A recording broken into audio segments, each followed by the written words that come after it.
Magandang umaga po. Nandito tayo sa Hermosa, Bataan para ituloy natin yung 1 million trees na programa ng Office of the Vice President.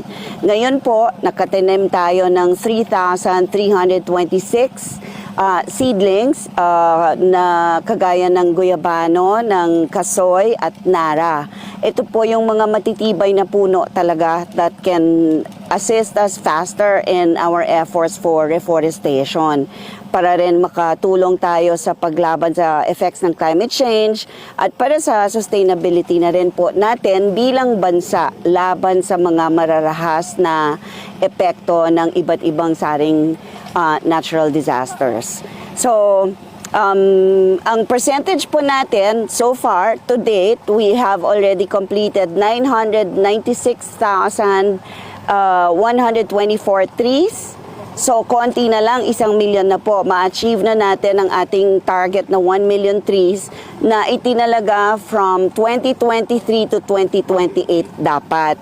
Pero nung nagsimula po tayo ng 2023, ngayon, ang natitira na lang na kailangan nating itanim ay 3,876 na puno. Pero of course, tinitingnan naman natin yan. Meron tayong mga monitoring team sa tulong ng MENRO at ng SENRO. Ito yung Municipal Environment and Natural Resources Office at yung SENRO Community Environment and Natural Resources Office na tumutulong sa atin para tingnan kung kumusta ba, nabuhay ba yung mga tinanim natin nung nakaraan. So, after the completion of the 1 million trees, mas lalo pa nating iigtingin yung pagtingin sa survival nitong mga puno na ito.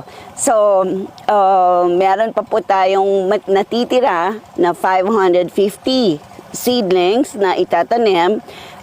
Makakarating po tayo doon sa 1 millionth tree naman. Itong 550 will have a separate activity for this simultaneous with all the satellite offices ng Office of the Vice President and the central office. So, tig 50 po kami, didistribute yan by 50s kasama ang central office at itatanim natin para doon sa completion ng million trees.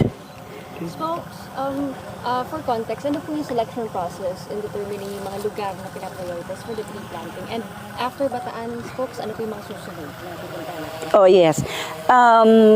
Actually, yung pagpili ng lugar kung saan tayo magtatanim or kung saan kailangan ang isang lugar ay taniman, ang nagtutulong sa atin para ma-determine ito ay ang DNR through the Municipal Environment and Natural Resources Office and the SENRO, yung community naman, Environment and Natural Resources Office. So sila yung nagde-determine yan, sila ang nagsasabi sa atin kung saan tayo magtatanim and anong klaseng puno or halaman yung itatanim natin. So susunod tayo sa guidance nila because they are the experts here in this field. Tumutulong lang tayo para makalaban ang buong bansa sa effects ng climate change. Ma'am, once we reach the 1 million target, ma'am, are we planning to expand this further into siguro more than a million pass until the end of the Vice President's term? Yes, actually, if you will notice, itong 1 million trees, diba, matatapos natin. In the next activity, kompleto na yan. Maybe in September or October, we will schedule it again. Naka 1 million na tayo. Ang target natin is until 2028. But with the help of our private partners, marami pong tumutulong sa atin, maraming nakikilahok sa programa, kaya napabilis natin ang pagtanim in a matter of 2 years, natapos po yung 1 million. And then we will see, kasi papalitan pa natin yung mga hindi nag-survive.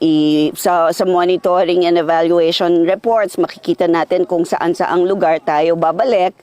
And then continue also to plant some more hanggang matapos ang term ni Vice President Duterte. Ma'am, yung tinanim dito ay kasoy. Sa ibang probinsya pari-pareho ba o depende sa ano ng lupa? Nasa lupa po kasi hindi naman kagaya ng sibuyas, hindi naman pwedeng basta-basta kung saan itanim ang sibuyas or ibang puno. So, ang DNR po ang nagsasabi sa atin kung anong species, anong variety ng puno ang itatanim sa kung anong lugar. Sila po ang magsasabi sa atin kasi hindi po naman lahat ng klase ng lupa ay makaka-accommodate ng lahat ng klase ng puno. Ma'am, along with the A Million Trees campaign is yung implementation rin natin, yung sa pagbabago bags. Yes, Any that's right. updates on that? Yes, we're building up on the success nitong ating 1 million trees. So, diretso tayo doon sa pagpapatuloy ng 1 million learners naman. Yung pagbabago bags. We have already distributed 412,463 bags na 1 million din ang target natin until 2028.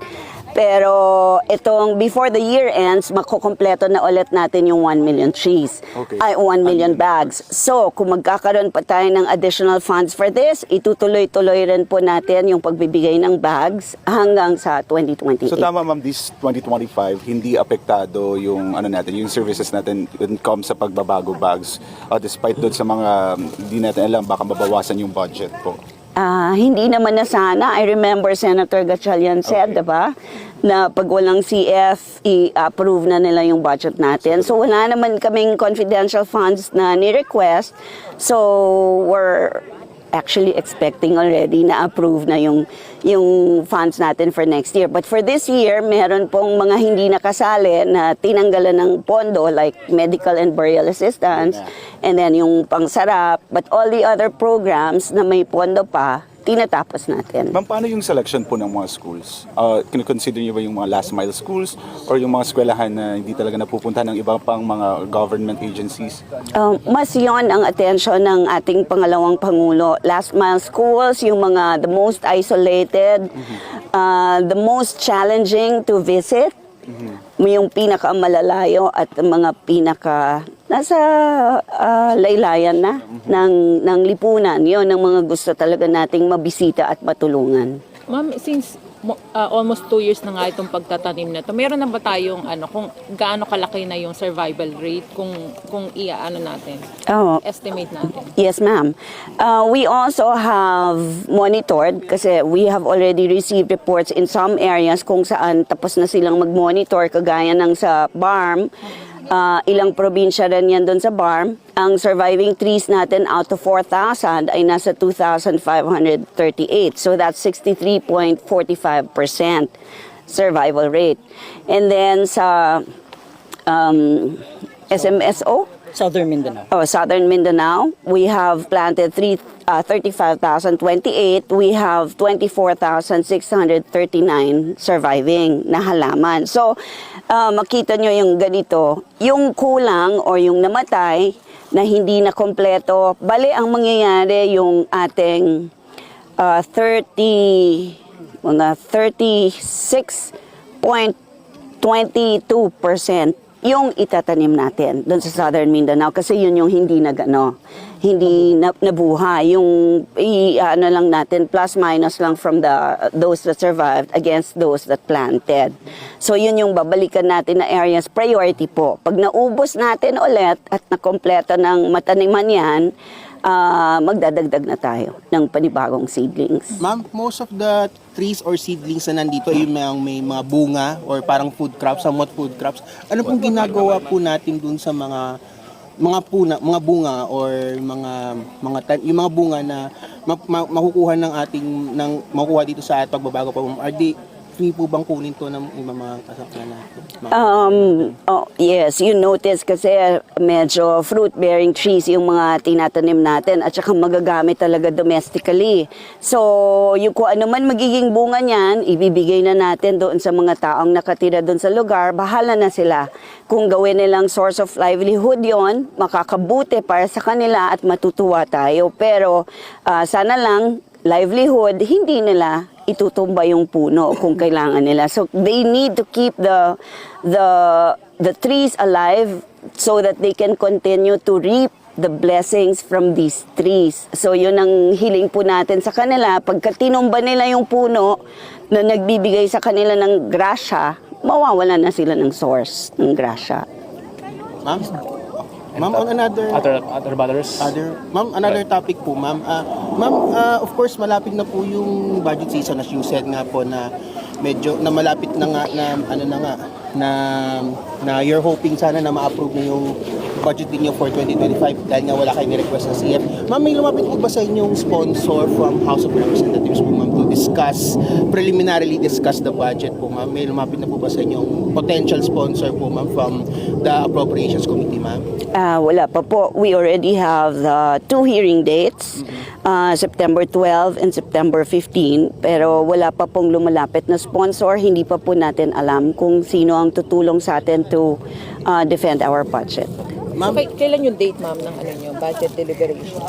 September 12 sa House, tapos September 15 sa Senate. Ma'am, another issue ma'am kasi medyo maugong ngayon yung issue ng lifestyle checks, especially the president himself said na all government officials will be subjected to lifestyle checks. On the OVP po ma'am, is the OVP ready to subject itself to a lifestyle check if ordered by the president itself? As we have always been, kasi naman po ang Office of the Vice President is very much mindful doon sa provision in the Constitution that we are all public servants, public office is a public trust, and we're all supposed to live modest lives. So mindful naman po tayong lahat doon, whether or not actually iutos ng Pangulo, dapat talaga lahat ng gobyerno, lahat ng civil servants po ay dapat sumunod. Ma'am, how about random drug testing? Si Vice President express na. How about sa office, yung sa Constitution sa mismo sa mga empleyado? Kung sabihin po ni Vice President Duterte na drug test mamaya, lahat kami susunod. Ma'am, follow up lang dun sa sa lifestyle check kasi of course may mga criticisms naman sa Vice President kasi lang to, for show lang to dahil di naman daw niya nalalabas yung salary niya. That the critics are saying. Pero ma'am, how are we going to assure us that the OVP and the VP herself will be ready to subject herself to a lifestyle check? On the SALN, if asked to produce the statement of assets and liabilities and net worth, meron naman pong procedure para dyan. We civil servants are just asked to submit it to the appropriate office. Doon po sila magre-request if they want. Okay. Any other matters? Any other matters? Wala na po? Yun lang po. Yun na po. Wala nyo dito. Sa budget. Wala. Budget. Kasi ang DepEd, nag-appear na si Secretary for a pre-hearing nila prior to do sa formal budget hearing. Ang OVP, wala pong ganong Wala pa pong invitation. Yung 2 dates pa lang po ang nabigay sa atin. But if there is any invitation, I'm sure the Office of the Vice President will oblige. So, sino po ang aaten? Yung dalawa pong nakaschedule na 12 and 15, it has been pencil booked in the Vice President's calendar. Pero kasama po ang mga officials ng OVP na assigned dito sa budget na ito. Like our finance, our HR, of course the Assistant Secretary and the Undersecretary. Pero may confirmation po ba kung aaten si VP? It's in her schedule. Like I said, it's pencil booked already. So, depende na rin po yan sa multiple engagements or sa mga commitments niya na naibigay na. Pero ma'am, if the House compels the Vice President to attend, lang naman, hypothetical lang naman. Kasi, of course, we remember what happened in last year, ma'am. Is the Vice President ready to face the lawmakers po, ma'am, to defend the budget, ma'am? She's ready anytime. Kaya naman po niya talagang harapin yan lahat. Ang magiging differential lang po natin nga ay yung sa schedule, yung pag-schedule lang ng engagements. Mga kasama natin sa likod, ang palagi po nating kasama at hindi po natin makukumpleto ang mga proyekto, hindi lamang ang 1 million trees natin, kung hindi lahat ng proyekto ng Office of the Vice President, kung wala po tayo na private partners and private stakeholders na katulong na tumapos ng mga ganitong proyekto, hindi po natin magagawa. So malaking pasasalamat po natin sa kanila. Nandito sila sa likod natin. Maraming salamat sa inyong lahat at sa lahat po ng patuloy na tumutulong sa Office of the Vice President. Malaking pasasalamat po magmula sa Office of the Vice President at sa pangalawang Pangulo. Gaano karami mga volunteers natin? We have 155 participants today dito sa event na ito. Marami nang lumabas, nakita nyo yung umalis na kasi may session pa daw sila yung mga nasa konseho ng barangay dito sa Hermosa. So nauna na po silang nagtanim ng 6 o'clock. Okay. Thank you. Okay, salamat, thank you. Tayo doon magtanong. Thank you.